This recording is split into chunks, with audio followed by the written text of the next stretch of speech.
So I'm going to be talking to Neil Lyndon, the chairman of the Scottish Family Party, and we're going to hear a little bit about his story. So Neil, welcome. Tell us a little about your journey in journalism to start off with. Oh, okay. For some reason, I always wanted to be a journalist. I mean, I'm one of those very few people who knew what they wanted to do, like from the age of 9. And I started a newspaper at primary school. And then I started another at university. And that led me to have contacts in Fleet Street, actually, in the 1960s. And so, amazingly, and I could go and get the photograph from the wall of my office where I'm speaking, my first job as a journalist, 3 weeks after taking university finals, was to be interviewing Katharine Hepburn on location. She was making a film in Spain called The Trojan Women. And that was in 1970, 50 years ago. I have to say that my journalistic career has been like all downhill ever since that.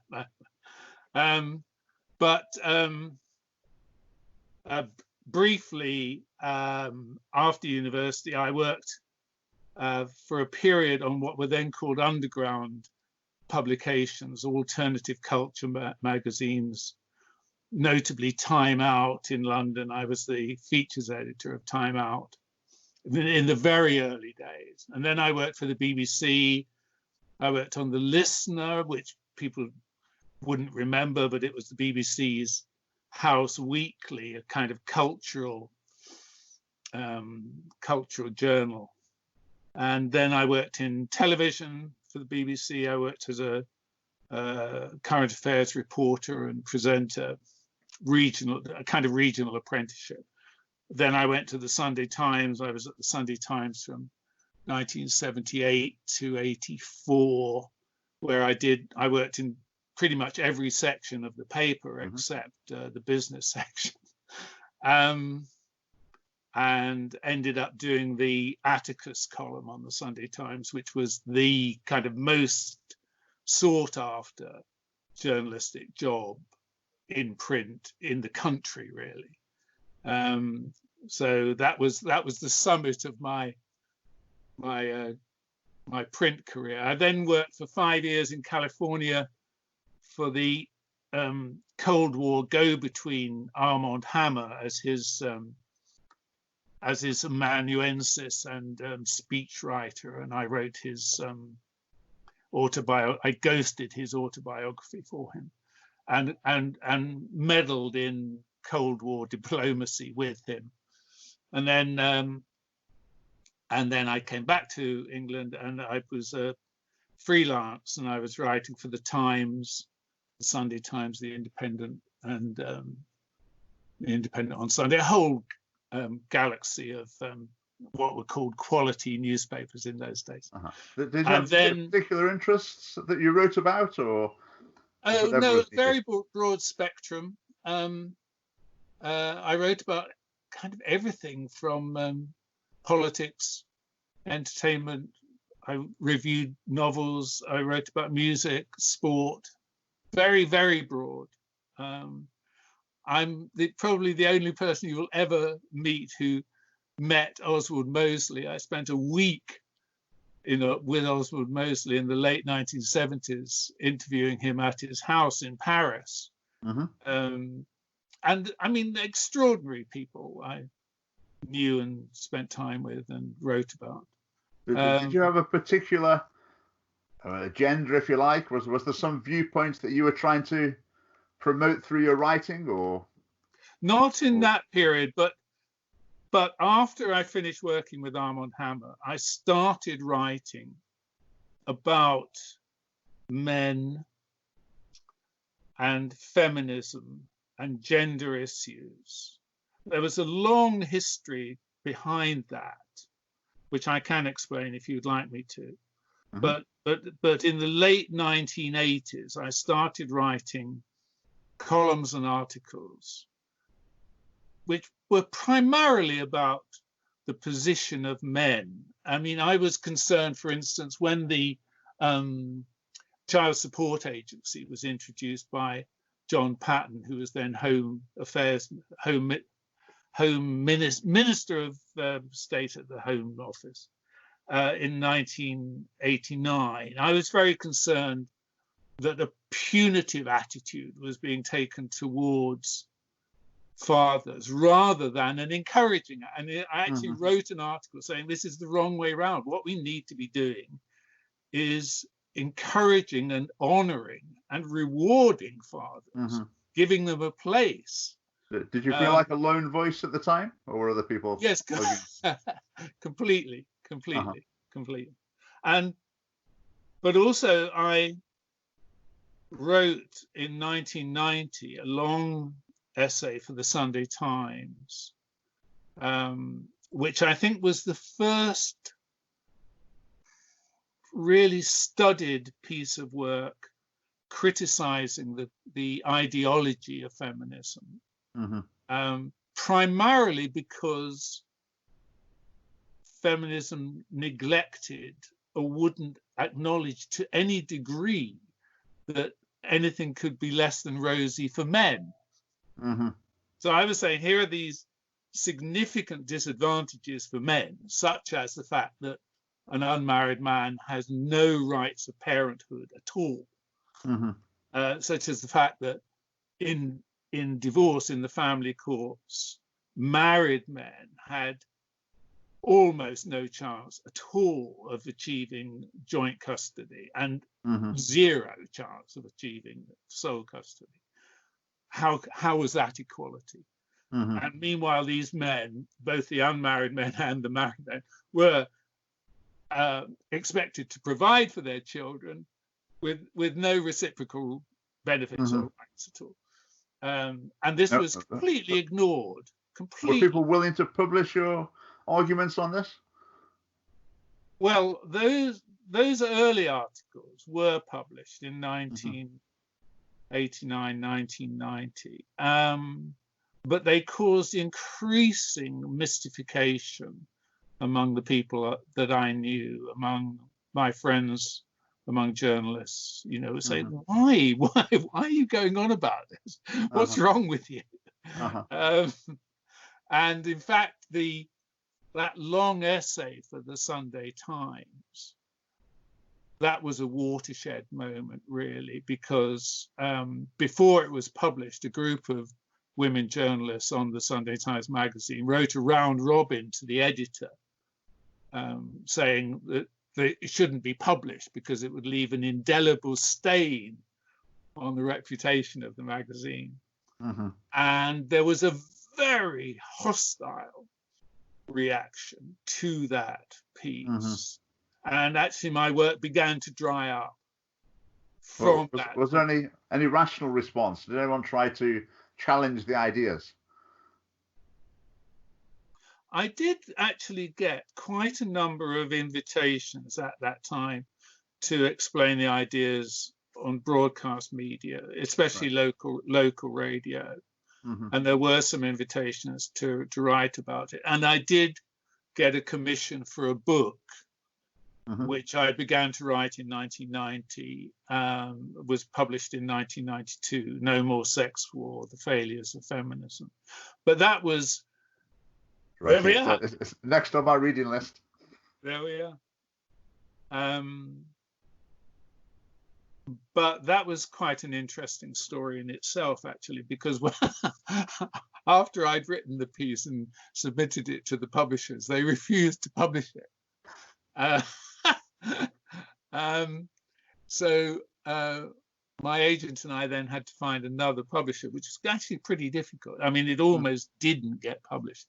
And then with the new publisher, there was an extraordinary development, which was that, I mean, the convention in writing books is when you quote somebody at length, you have to get their permission to publish their quotation because it's their copyright. So it's just a completely normal convention of publishing. You ask for permission and the permission is given.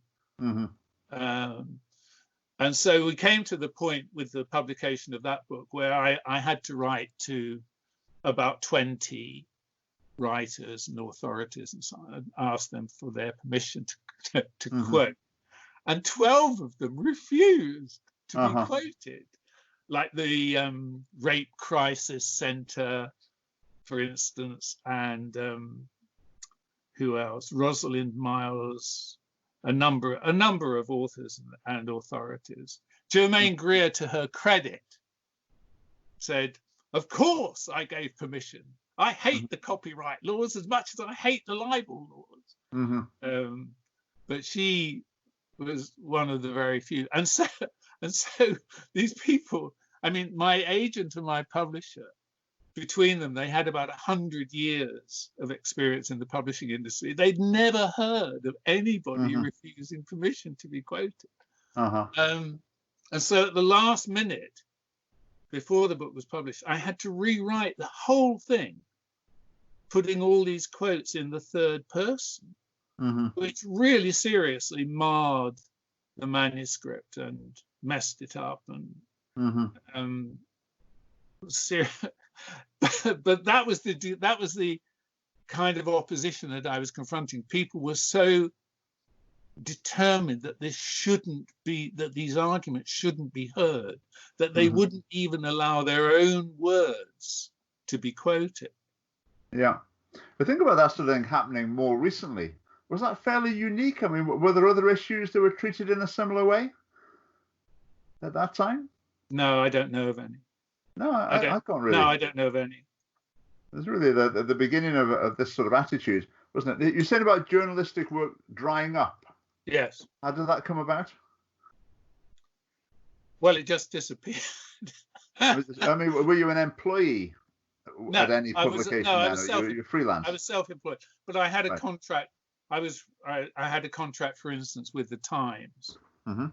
I was writing a weekly column for the Times. And in the summer of 1992, before my book was published, the editor of the Times took me out to lunch and said that I was better than Bernard Levin, who was like the king of columnists at the time.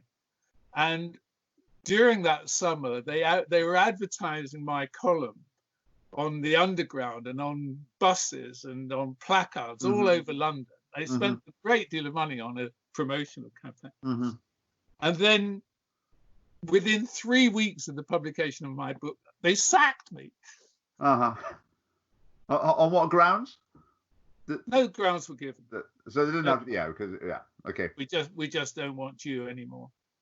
And my work just disappeared. I mean, in the whole of 1993, I earned less than I had been earning in a month in 1991. So the people who made those decisions, were they outraged by what you'd written, or were they just submitting to pressure? There was never any discussion. People never explained. There was nobody ever talked about it. I mean, my friends just evaporated. Nobody rang me up and said, "What you're saying here is so objectionable. I don't want anything more to do with you ever." Nobody argued at all. They just evaporated. Were they frightened they might be damned by association? I guess. Yeah. Actually, I subsequently heard from people who remained friends, that they had found it very difficult even to mention that they were friends of mine, because there was such a hostile reaction and response. Yeah. So what did it say? What were the main points in the book?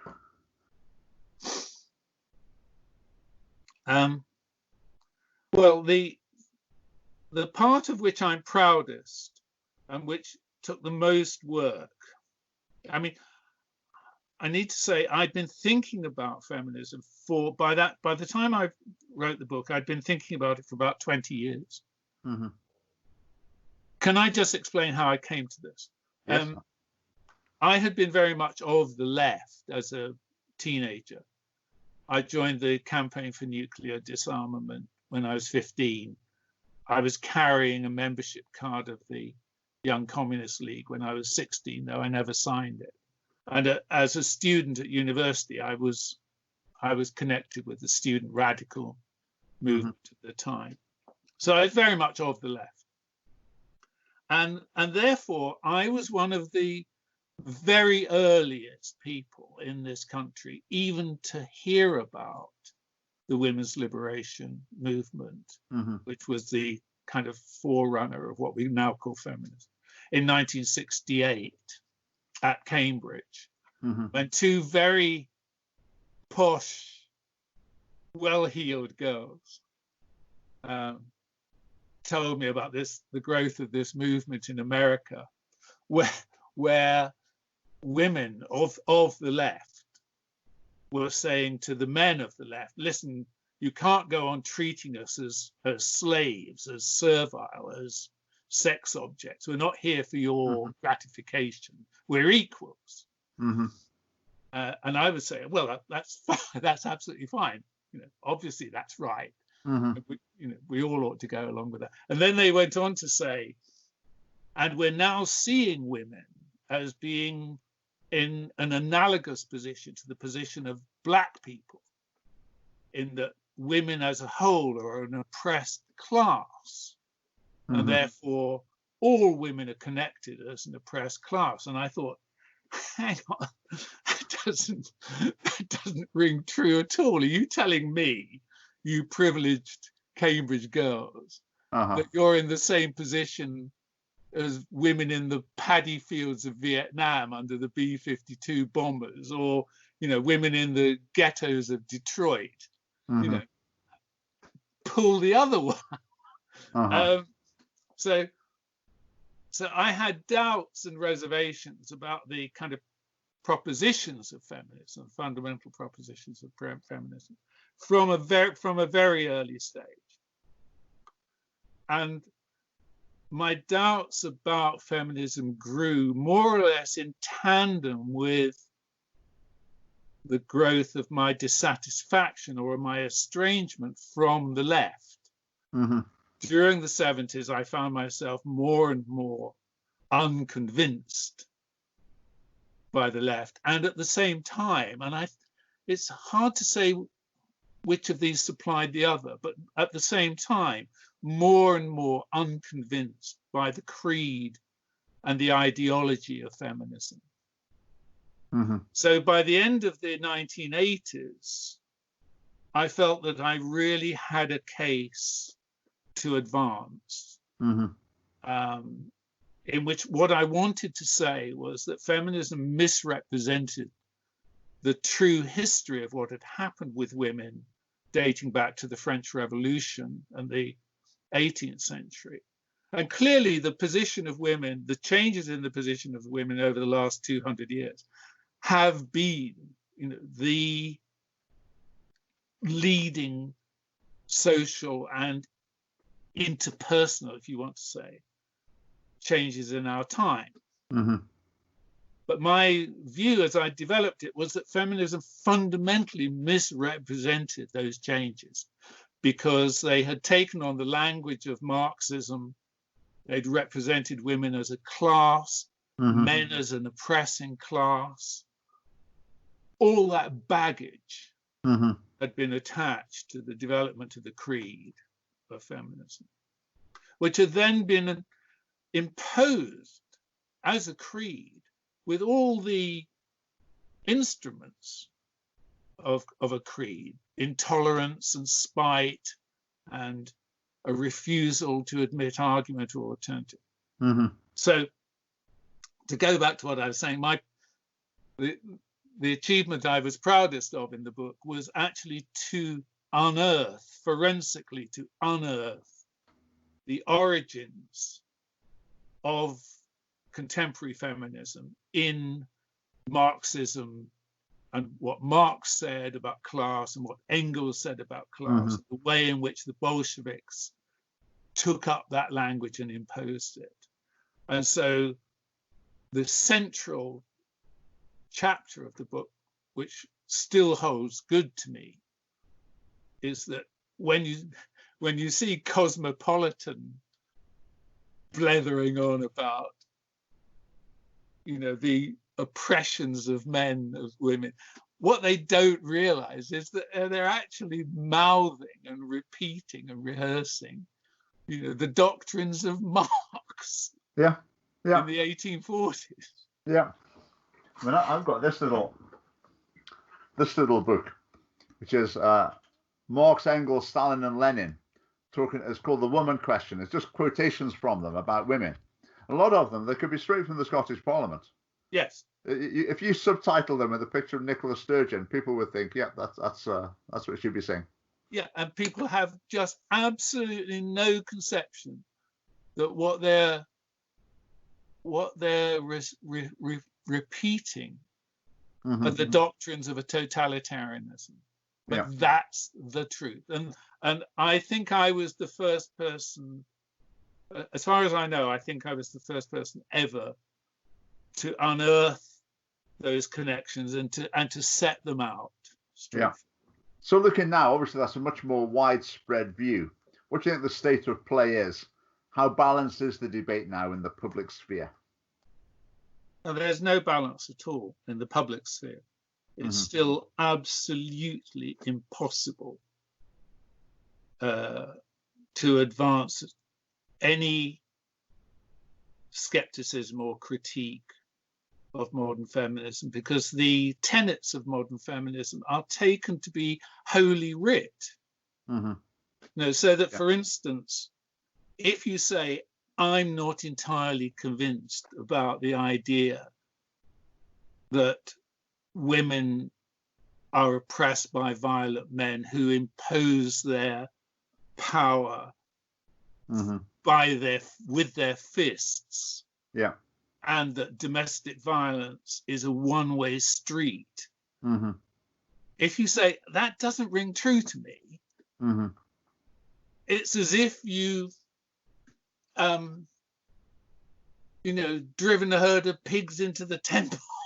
It just defiled a holy place. So I'm sure within the Scottish Parliament there might be a small handful of MSPs who actually agree with you on those things, but they daren't say. Their parties wouldn't allow them to say. I was speaking to a Conservative candidate in an election at one point. I mean, the well-known scourge of feminist ideology at the moment is Jordan Peterson. And I was chatting to him. We happened to get onto that topic, and he said that he was quite a fan of Jordan Peterson. But he said he'd been told by the Conservative Party that he wasn't allowed to say that. Really? Yes. Publicly. Yes. And that's bizarre. Yes. Bizarre. I mean, if I was in the Parliament and someone said, you're not allowed to say these things, I couldn't do it. I couldn't last a week without saying what I really think. But it seems like. Well, that's why we want you in the Parliament. That's why we want you in the Parliament. It seems like the pressure works on so many people, though. They might talk about it in the pub, but they won't talk about it publicly. They don't want it to damage their career or their reputation. Well, there's very serious risk of that. I mean, my career was completely wrecked as a result of what I'd written. I mean, for 20 years, I wasn't allowed to write about anything except cars and motorbikes. That is literally true. Yeah. So looking back, do you regret it? Or are you glad you took the path that you did? Well, I have reasons to regret it. My mother, for instance, who died at the age of 98, was deeply, deeply grieved, really, by the treatment that I received. And it kind of spoiled her old age, really. And as far as my son is concerned, I mean, we haven't talked about this at all, but my young son, I mean, he was 9 and 10 at the time that I wrote my book, and his mother used the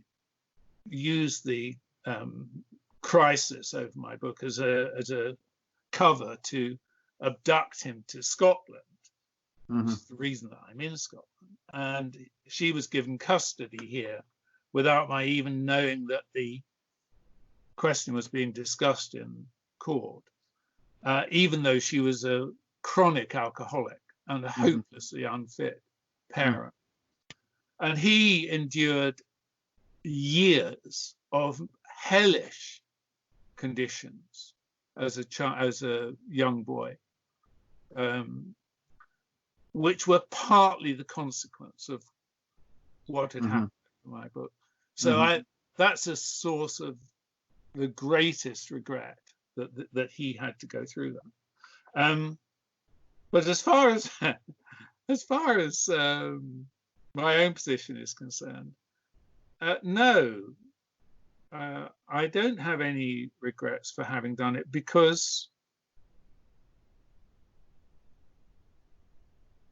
I had a case to argue which has held up and which I still believe in, and I'm still glad to advance it. And my only regret, as far as that's concerned, is that during the period when I was writing it, and it was like exploring unexplored territory. I was on my own, like going into the Arctic.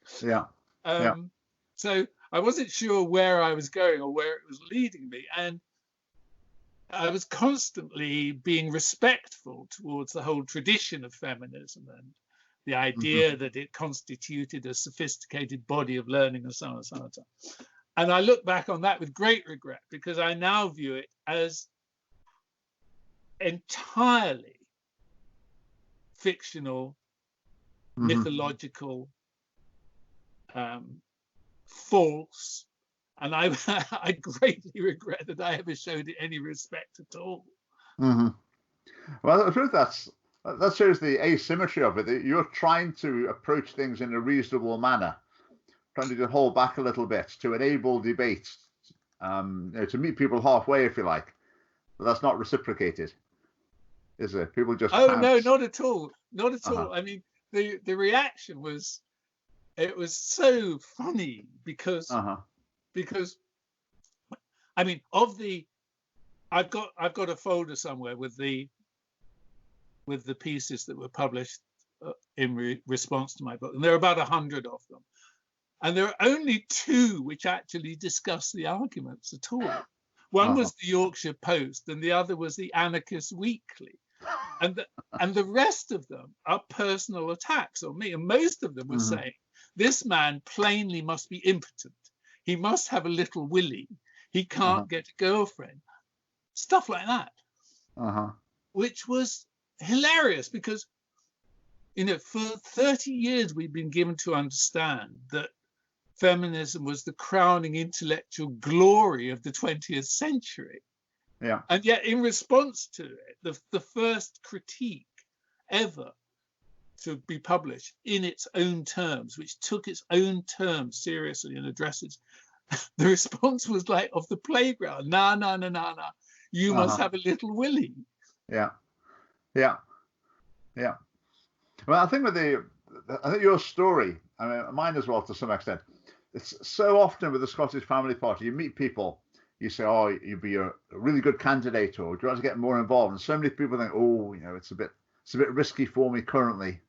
It might not play well with my employer, or whatever. It's like 2 out of 3 people have got a reason why there might be a price to pay by getting involved and actually saying what you think. And a lot of people go down the line of, well, maybe not now. I just better back off, leave it to other people, which I can understand. I mean, different people at different stages of life. But ultimately, I think more people need to be willing to take the plunge and say, this is what I believe. I'm going to say it, come what may. Because there's a price to pay either way. Because if you don't say what you believe, and you get into that habit, and the years go by, and you know that you're not being true to yourself, you're not being true to what you believe, then that's got a consequence as well. When you look back on your life as well, that's going to be a source of regret for a lot of people. So I think encouraging people to be bold, to stand up for what they think, and just face the consequences, I think is an important part of what we're trying to do. Sometimes it feels like a bit of an uphill struggle, with that, though. But I think more and more people are becoming willing to be a bit bolder and to stand out. Yes. I mean, for me, it's felt like a Sisyphean struggle of pushing the boulder up the hill and then just it rolling down and starting again, because every time you have a conversation about feminism, you have to start from these first principles, you know, which are, obviously, I'm not against equality. Who is? Who is? Have you ever met anybody in the last 50 years who actually thinks that women ought not to be equal? Yeah. It doesn't happen. No. Everybody is in favor of equality.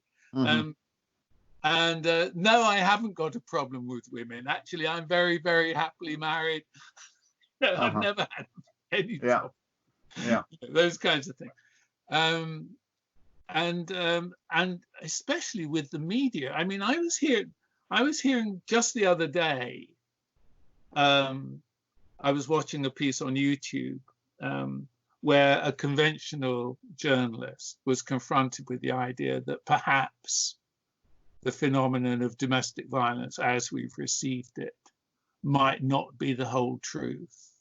And he was just flabbergasted. He couldn't get his head around the idea that there might be something questionable about the idea that 1 in 4 women is subjected to violence by the man that she lives with. And this is like 30 years after I published an article in the Sunday Times, co-written with a very well-established and methodical analyst, where we proved that domestic violence, where it occurred in between couples, tended to be mutual, and that actually there was a greater incidence of domestic violence between homosexual couples than between heterosexual couples, which would tend to imply that it cannot solely be man abusing woman. But 30 years later, you know, you're still at the point of having to say, hang on, have you considered this from another point of view? So talk about a Sisyphean struggle. But do you think when people say, oh, you must hate women and this, that, and the other, do they really believe that? Do they really think that they're the only options? You either have to be on board for what they believe or you're a really bad person. Do they actually think that, or is that just a rhetorical trick? This is a way of shutting you up. I think it's a way of shutting you up. That's my interpretation. So I'm now extremely hostile when I hear that. If anybody says that to me, I actually really let them have it, because I will not be spoken to in that way. You know, I remember women, early feminists, behaving like this in the late 60s and early 70s, and they had a case. You know, they were being patronized, they were being pandered to, you know, they'd be told not to get so uppity and that kind of stuff. And they were really cross, and they let people know that they were really cross and that they wouldn't have it. And I think there's a real case for a bit of that. You know, just who do you think you're talking to? How dare you come up with this? But I think in the Scottish Parliament, even just for this reason, things are going to go wrong. The fact that the females in general see themselves as part of a universal sisterhood, and they're there to campaign on behalf of the universal sisterhood in a battle of the sexes. Whereas the men in the Parliament think that they're also, they better sort of pretend they're on board with the universal sisterhood as well. There's not the men saying, right, we're the universal brotherhood, so we're here to argue for what the men in. I wouldn't want that. I don't want the battle of the, as your book said, no more sex war. I don't want the battle of the sexes mentality. If you've got one side fighting and the other side basically joining them on the same side, then obviously things are going to get out of balance. The policies are not going to reflect the genuine complexity of the issues. That's why the emergence of women who are critical of feminism is one of the most encouraging developments of the last 10, 15 years. It's such a desirable development. Yeah. Because if as a man, I mean, I remember a feminist in 1970 that I was arguing with, saying in a very condescending and Delphic manner, this is an argument you cannot win because you're a man. You know? So, but the emergence of women who are saying, actually, I'm not convinced about this at all. I think these arguments don't add up. They aren't true of my relations with men. They aren't true of the men that I know. This isn't how things work. That's got to be one of the most encouraging signs, really, of our time. Yeah. Yep. I agree. Just as we move towards wrapping things up, so the Scottish Family Party, how did you come across us, and what's drawn you in this direction? Well, it was a great moment. I have a friend. Huh? Did it involve shining lights? Well, I'm very glad to say that my friend Belinda Brown is now taking a position with the Scottish Family Party and is becoming patroness, thanks to you, Richard. Belinda introduced me to the Scottish Family Party, or she said that I should take notice of it about a year ago. And so I did.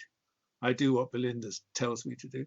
And so I read the policies, and I found, to my amazement, that here was a political party which actually spoke the same language as me.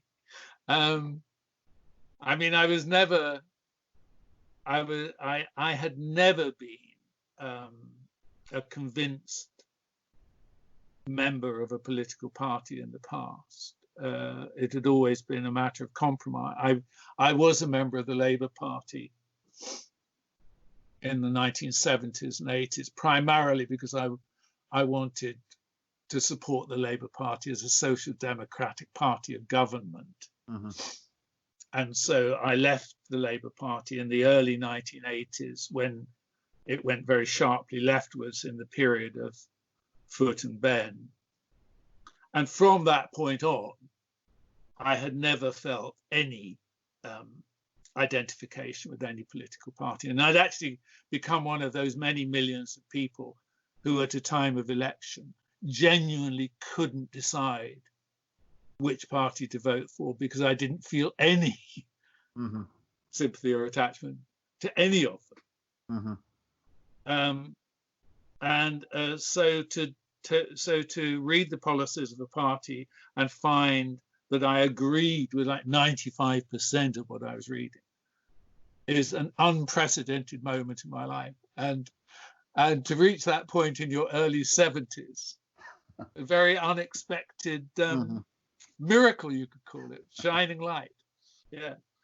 And so I then came to a few meetings and came to the conference in November, and then I was following your wife Mara's Christian Fellowship newsletter of the Scottish Family Party, and she said that everybody should pray for a right-hand man for you.